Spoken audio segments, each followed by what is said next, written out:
Alors, je suis vétérinaire libérale.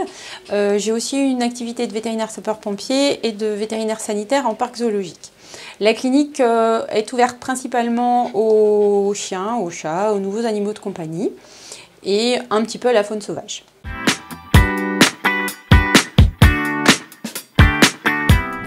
Alors, il y a très longtemps maintenant, le test MDR1 a été vraiment le précurseur et ce qui nous a beaucoup intéressé, car ça nous a permis de détecter ce problème génétique chez les collets et apparentés.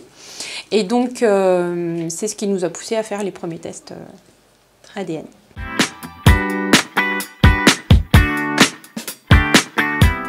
Alors, Antagène, comme je viens de le dire, a été le premier à nous fournir les tests MDR1 pratiques, faciles, fiables. Donc nous avons gardé le laboratoire Antagène depuis des années. Nous travaillons ensemble et nous en sommes très contents.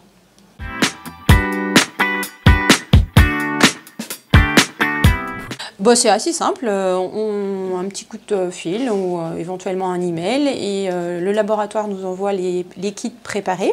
Donc à l'intérieur il y a un petit écouvillon et un petit tube. Pour l'individu concerné, on va ouvrir le petit sachet, prendre le petit écouvillon, soulever la babine, on est en consultation, ça se fait naturellement. Si c'est une demande particulière, bon là ça nécessite effectivement un rendez-vous à part, mais sinon on le fait en consultation de vaccination ou lors de discussions avec le propriétaire. Une fois que le prélèvement est fait, on explique au propriétaire la démarche, ce que l'on va rechercher, pourquoi on l'a fait, et puis on décide avec lui ce qu'on va rechercher comme test. Des fois, les propriétaires nous demandent plus d'ailleurs que ce qu'on propose, et puis parfois c'est l'inverse, c'est nous qui apprenons aux propriétaires qu'il y a certaines maladies qui peuvent être dépistées par les tests génétiques.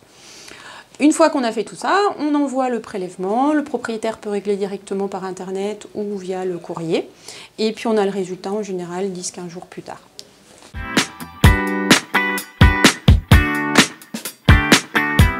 Alors oui, complètement.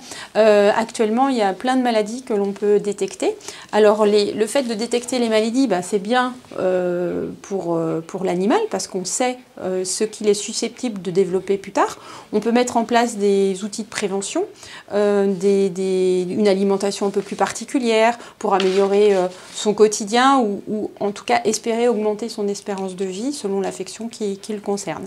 C'est un plus évident lors de sélection en élevage. Je pense que là, pour le coup, les éleveurs maintenant qui se qualifient de professionnels ne peuvent pas passer outre les tests de dépistage. Bien évidemment pour les collets et apparentés, mais d'autres races, il y a vraiment beaucoup de races qui sont susceptibles d'avoir des tests. Voilà, ça c'est un petit chipère qu'elle a eu effectivement tous ces tests de dépistage. On est parti sur une bonne sélection. Tous les bergers allemands actuellement, je leur propose effectivement la recherche de la myélopathie dégénérative. C'est bien de dire on a un berger allemand, il y a les hanches basses et tout ça, mais est-ce que c'est de la dysplasie, est-ce que c'est de la myélopathie dégénérative? Au moins les tests nous permettent de trancher là-dessus et puis d'améliorer, au moins d'espérer améliorer son confort de vie.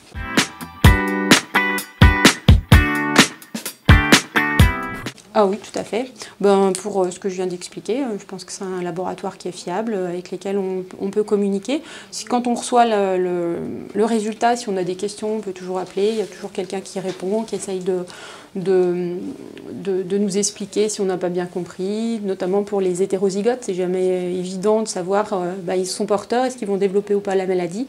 C'est vrai que l'appui d'Antagène est un appui technique important.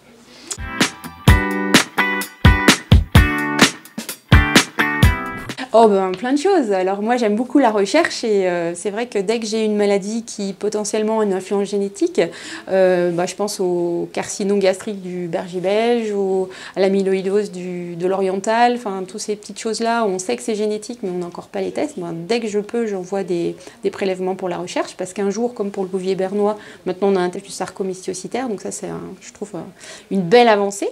Et puis dans un rêve futur de science-fiction, moi j'aimerais bien avoir le petit lecteur ADN que je passe sur mon chien et hop, ça me dit qui c'est. Et comme ça, je n'aurais plus à mettre de puce électronique et ça serait une super avancée. Mais c'est encore pas pour demain, je crois.